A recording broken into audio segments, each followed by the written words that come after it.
Buen día, docente. En esta oportunidad nos tocó y a mí y a mi grupo exponer la Constitución Política del Perú.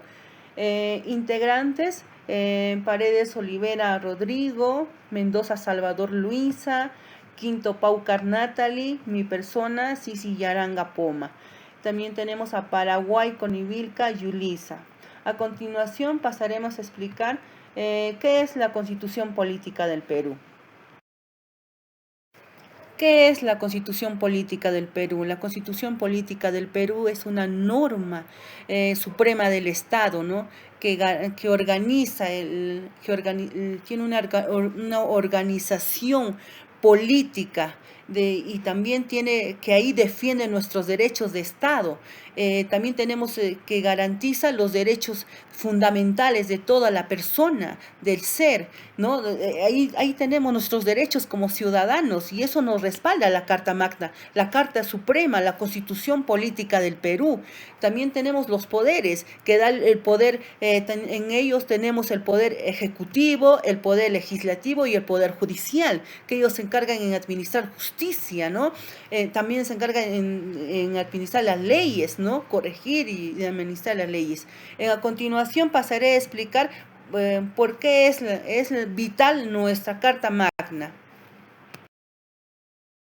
¿Por qué es vital nuestra Carta Magna?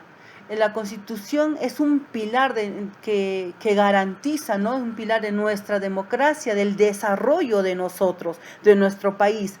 La seguridad jurídica garantiza la libertad, la seguridad jurídica que hay en nuestro país. La justicia y la limitación del poder limita el poder absoluto de los gobernantes, que los gobernantes hagan abuso sobre los ciudadanos y eso garantiza, ¿no? Limita que ellos puedan hacer en eso, ¿no? Sobre los ciudadanos. También tenemos la protección de los derechos, sirve como base de todas las leyes, ¿no? De nuestro país.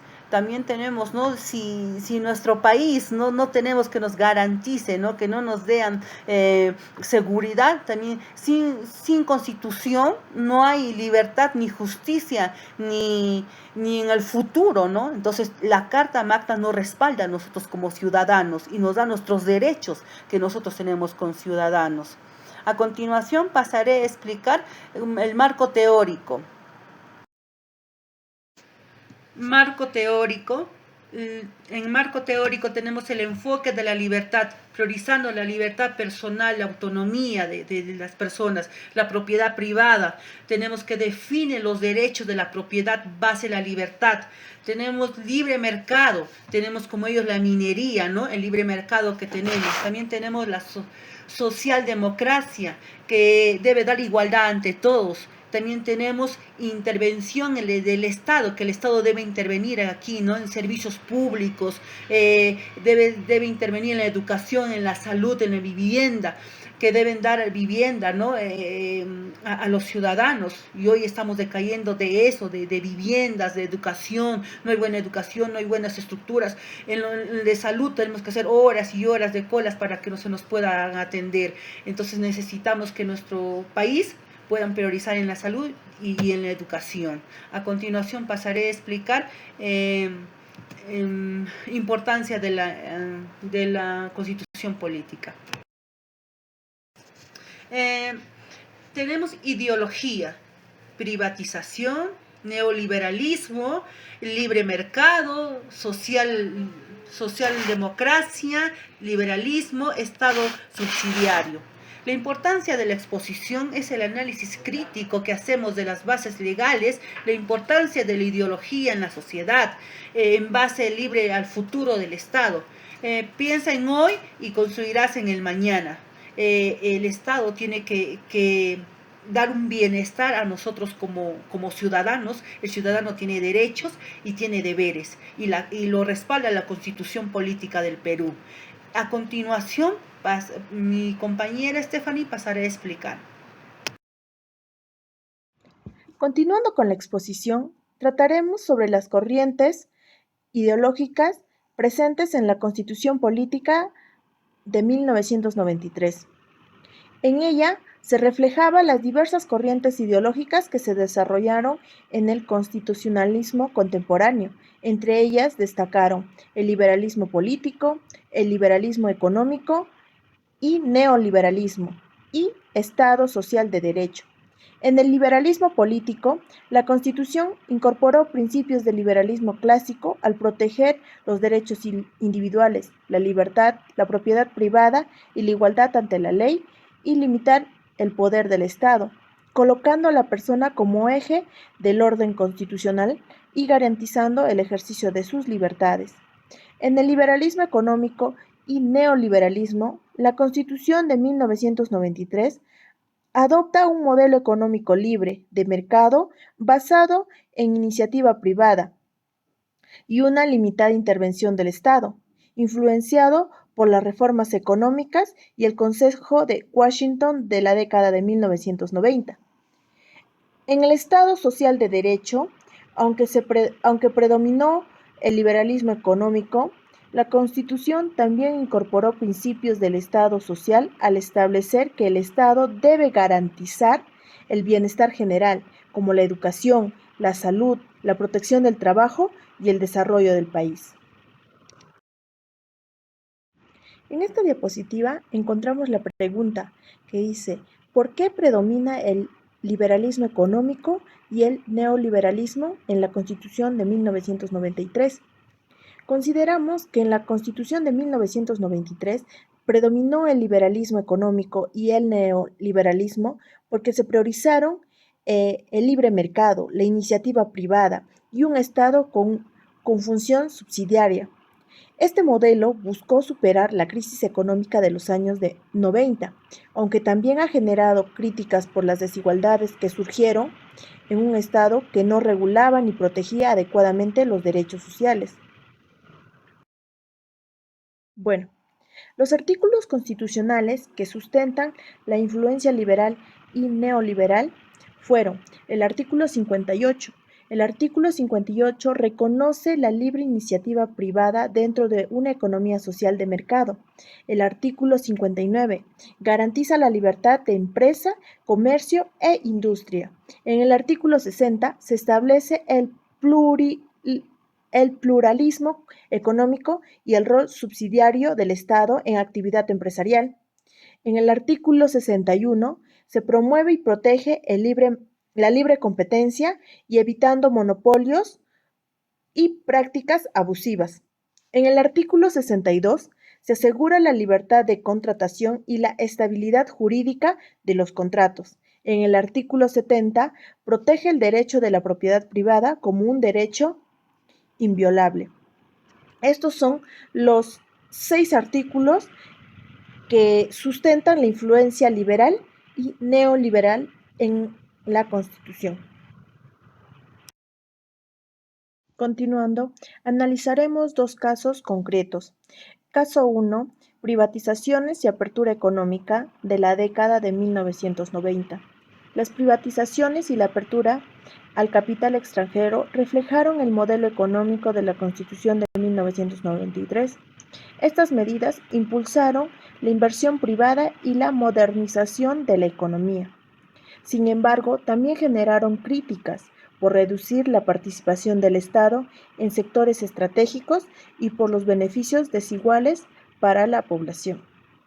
En segundo caso, intervención del Estado durante la pandemia del COVID-19. La pandemia evidenció que el mercado por sí solo no podía responder a una crisis sanitaria de gran magnitud. Fue necesaria una mayor intervención del Estado para proteger la salud y apoyar a la población, demostrando la importancia de equilibrar la libertad económica con la protección de los derechos sociales. Sobre este caso, mi compañera lo va a explicar mejor más adelante. Para culminar con mi participación en la exposición, daré una crítica fundamentada sobre lo expuesto, considerando que la Constitución Política del Perú de 1993 fue marcada por la influencia del liberalismo económico y el neoliberalismo. donde se priorizó la libertad de empresa, la propiedad privada y el rol subsidiario del Estado.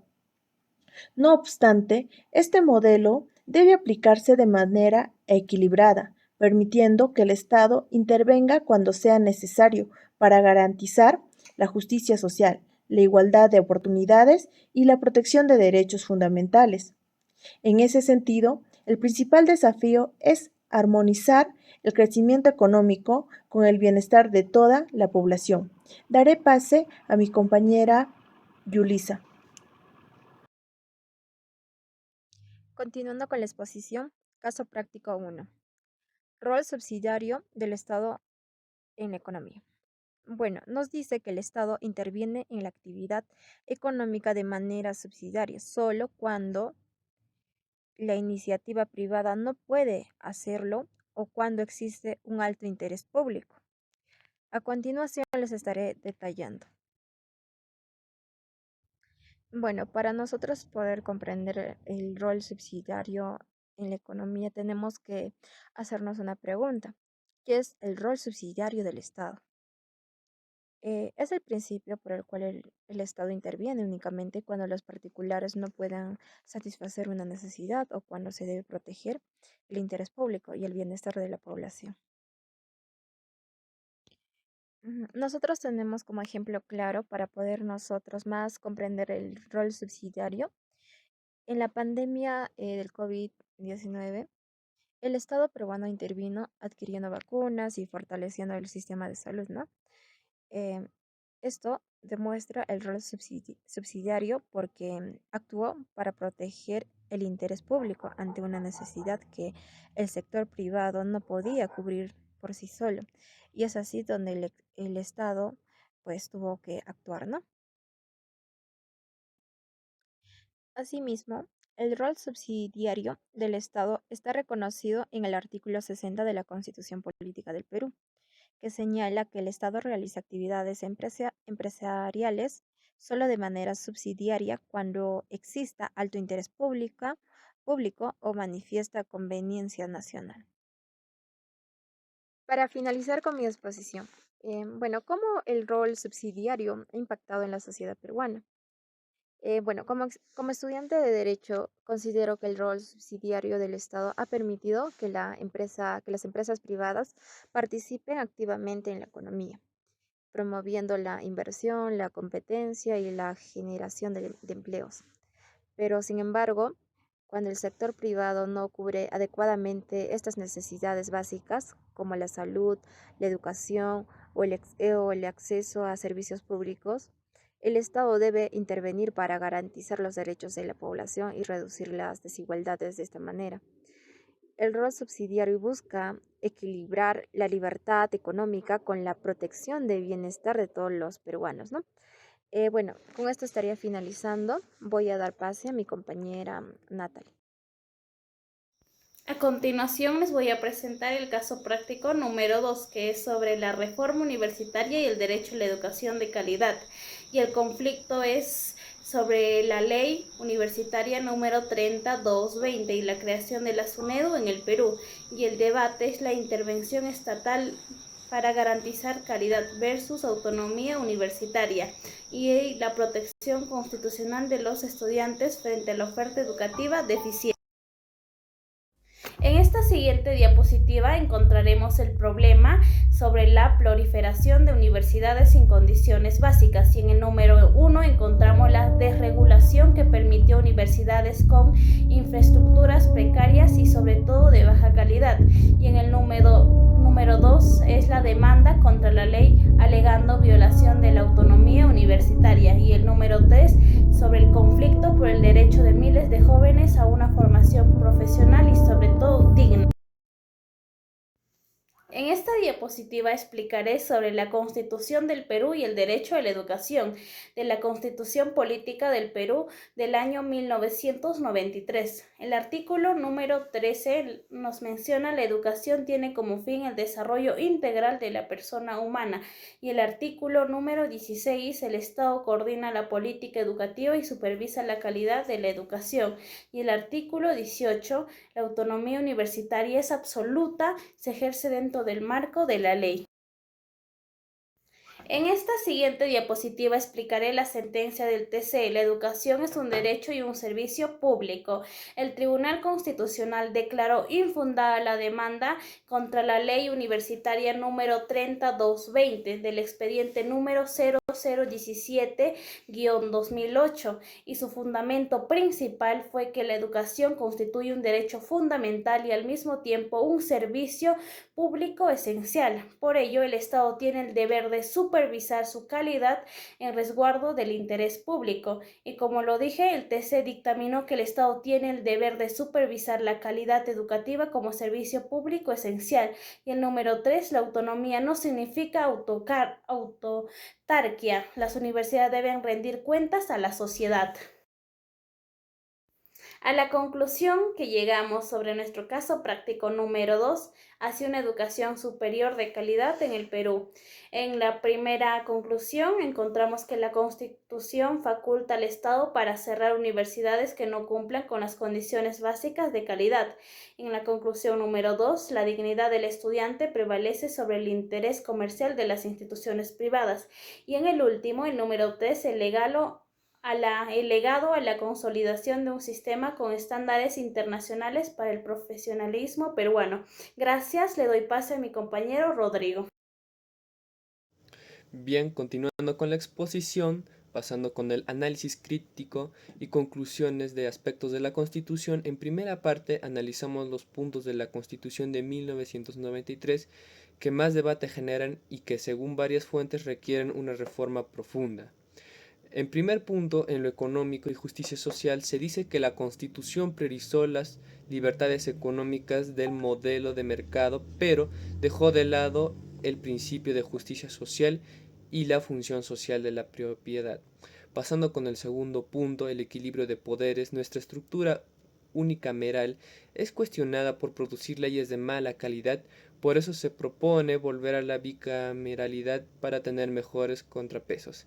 Pasando con el tercer punto, la vacancia por incapacidad moral es un concepto ambiguo que se ha usado como arma política, no como juicio regulado. Se sugiere precisar sus alcances.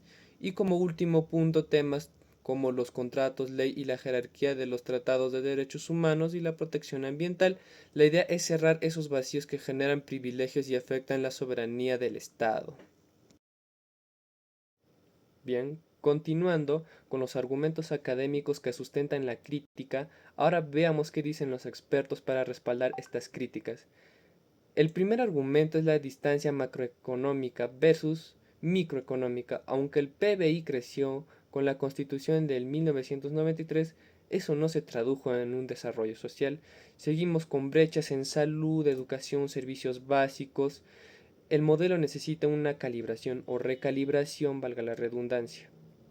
El segundo punto es el hiperpresidencialismo. La Constitución de 1993 fortaleció demasiado al Ejecutivo y al mismo tiempo se deformó con prácticas como el parlamentarizado, donde el Congreso usa la vacancia para tumbar gobiernos y eso genera inestabilidad.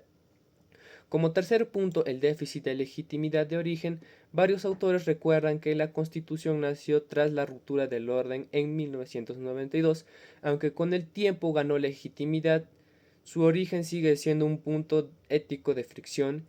Y como cuarto punto, la ambigüedad jurisprudencial. Se critica que el Tribunal Constitucional ha sido ambiguo en temas clave, descuidando la compensación social para privilegiar la libertad del mercado. Pasando con conclusiones generales, en primer punto es que falta consenso social. Nuestra historia constitucional ha sido de rupturas, no de pactos duraderos. Eso explica la falta de vigencia real de los textos. Como segundo punto, la Constitución no debe verse como una obra perfecta e inamovible. Debe ser una obra perfectible que se adapta a los cambios de la sociedad. Como tercer punto, existe una legitimidad dual. Hay quienes la atacan por su origen autoritario y quienes la defienden por la estabilidad económica que trajo. El consenso académico dice que igual urge reformarla. Como cuarto punto, de nada sirve tener una norma si la gestión aplica aplicada es mala. La Constitución consagra derechos, pero depende de la gestión para hacerlos reales. Y para cerrar este punto de conclusiones, la Constitución es la norma normarum, la piedra angular en el Perú. Se usa poco para convertir derechos en deberes ciudadanos, pero necesitamos una reforma que recupere valores sociales, fortalezca instituciones y nos permita pasar de ser una potencia emergente a una democrática sólida.